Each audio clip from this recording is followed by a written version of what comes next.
நலம் காக்கும் ஸ்டாலின். உங்கள் குடும்பத்தின் நலன் அரசின் பொறுப்பு. எல்லை தாண்டிய பயங்கரவாதத்திற்கு ஷாங்காய் ஒத்துழைப்பு மாநாட்டில் பிரதமர் மோடி கடும் கண்டனம்.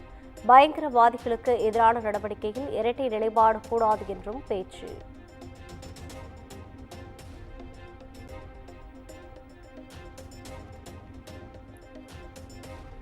பஹல்காம் பயங்கரவாத தாக்குதல் மனிதநேய மீதான தாக்குதல் என்று பிரதமர் மோடி கண்டனம். பயங்கரவாதத்திற்கு எதிராக ஒன்றிணைந்து போராடவும் உலக நாடுகளுக்கு அழைப்பு.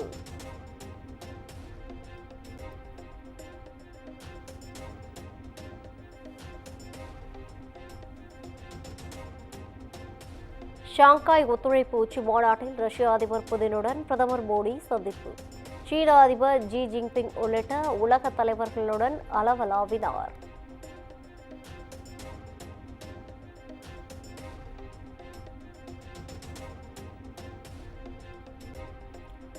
இந்தியா சீனாவின் வளர்ச்சிக்கு எல்லையில் அமைதி நிலவுவது அவசியம் என பிரதமர் மோடி பேச்சு. இரு நாடுகளிடையே நேரடி விமான சேவை தொடங்க உள்ளதாகவும் அறிவிப்பு.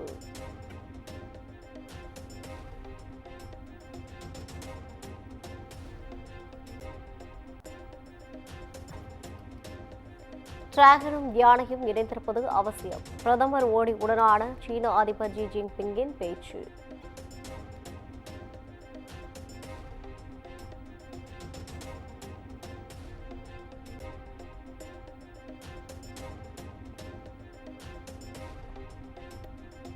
சென்னையில் ஒரு சவரன் ஆபரண தங்கத்தின் விலை 78,000 ரூபாயை நெருங்கியது. ஆபரண தங்கத்தின் விலை 680 ரூபாய் உயர்ந்து ஒரு சவரன் 77,640 ரூபாய்க்கு விற்பனை.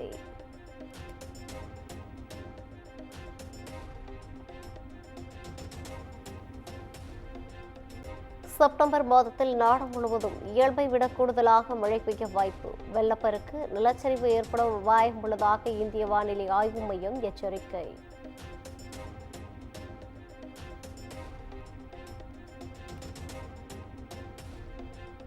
பீகாரில் ராகுல் காந்தி மேற்கொண்டுள்ள வாக்காளர் அதிகார யாத்திரை இன்றுடன் நிறைவு. பாட்னாவில் நடைபெறும் நிறைவு விழாவில் இந்திய கூட்டணி தலைவர்கள் பங்கேற்க உள்ளதாக தகவல்.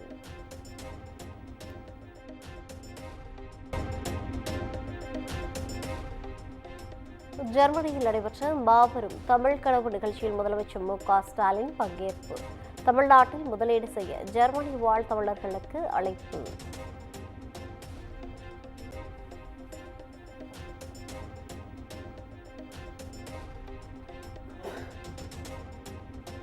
வணிக பயன்பாட்டிற்கான சிலிண்டர் விலை 51 ரூபாய் 50 காசுகள் குறைந்தது. சென்னையில் 19 கிலோ எடை கொண்ட வணிக பயன்பாட்டு சமையல் எரிவாயு சிலிண்டர் 1738 ரூபாய்க்கு விற்பனை.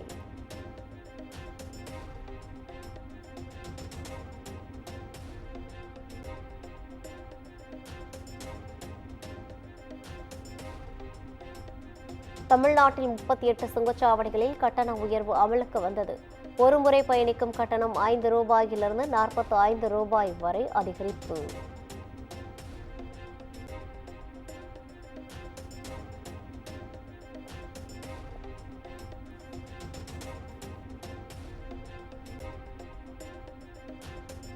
சென்னையில் டீ, காஃபி விலை உயர்வு நடைமுறைக்கு வந்தது. டீ விலை 12 ரூபாயிலிருந்து 15 ரூபாயாகவும், காஃபி விலை 15 ரூபாயிலிருந்து 20 ரூபாயாகவும் உயர்வு.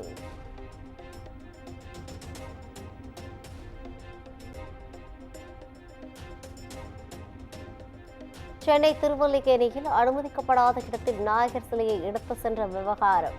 நடிகர் கனல் கண்ணன் உள்பட 53 இந்து முன்னணியினர் மீது போலீசார் வழக்கு பதிவு.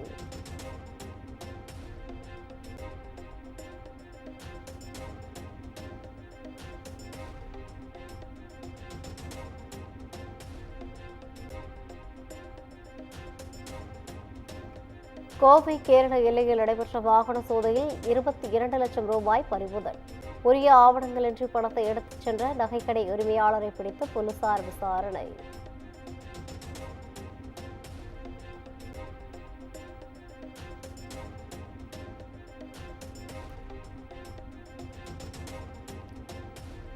ஈரோடு மாவட்டம் சத்தியமங்கலம் அருகே இருசக்கர வாகனத்தில் சென்றவரை துரத்திய காட்டு யானை. 1 மாத காலமாக நடமாடும் யானையை அடர்ந்த வனத்திற்குள் விரட்ட கோரிக்கை.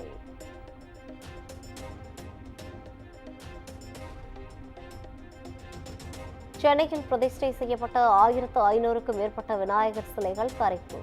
பட்டினம்பாக்கம், நீலாங்கரை உள்ளிட்ட கடற்கரையில் ராட்சத கிரேன்கள் மூலம் கரைக்கப்பட்டது.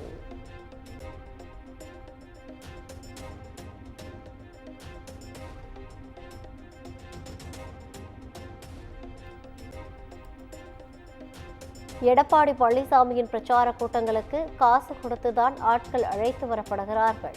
தனது கூட்டத்திற்கு கேப்டன் மீதுள்ள அன்பால் மக்கள் திரண்டு வருவதாக பிரேமலதா விஜயகாந்த் பேச்சு.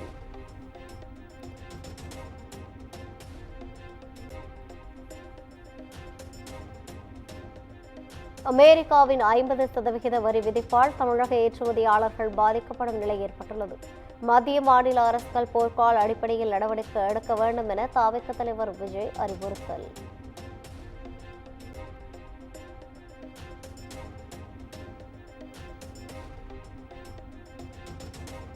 அடுத்த மாதம் தேர்தல் சுற்றுப்பயணத்தை தொடங்குகிறார் தவிக தலைவர் விஜய். சுற்றுப்பயணத்திற்கான அதிநவீன வசதிகள் கொண்ட சிறப்பு பேருந்து தயார்.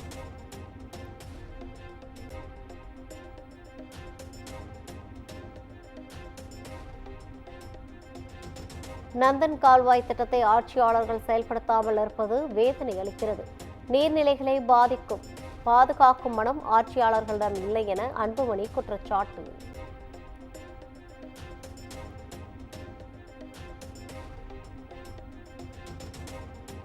மத்திய அரசு கல்வித் தொகையை வழங்காததை கண்டித்து உண்ணாவிரத போராட்டத்தில் ஈடுபட்டு வரும் காங்கிரஸ் எம்பி சசிகாந்த் செந்தில் உடல்நிலை மேலும் பாதிக்கக்கூடும் என்பதால் சென்னை ராஜீவ்காந்தி மருத்துவமனைக்கு மாற்றம்.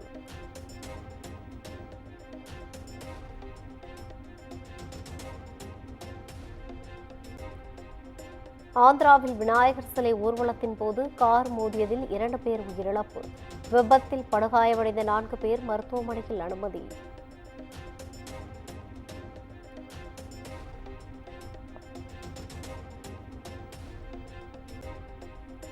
தெலங்கானாவில் தெருநாய்க்கடியால் பாதிக்கப்பட்ட சிறுவன் ராபிஸ் நோய் தாக்கி உயிரிழப்பு. 2 மாதங்களுக்கு முன் தெருநாய் கடித்த நிலையில் தடுப்பூசி போடப்படாததால் நேர்ந்த சோகம்.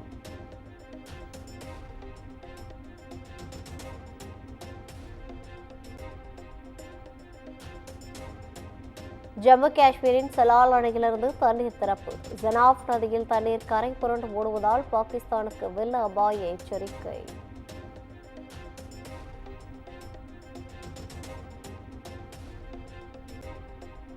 ஆப்கானிஸ்தானில் ஏற்பட்ட சக்தி வாய்ந்த நிலநடுக்கத்தால் 250 பேர் உயிரிழப்பு.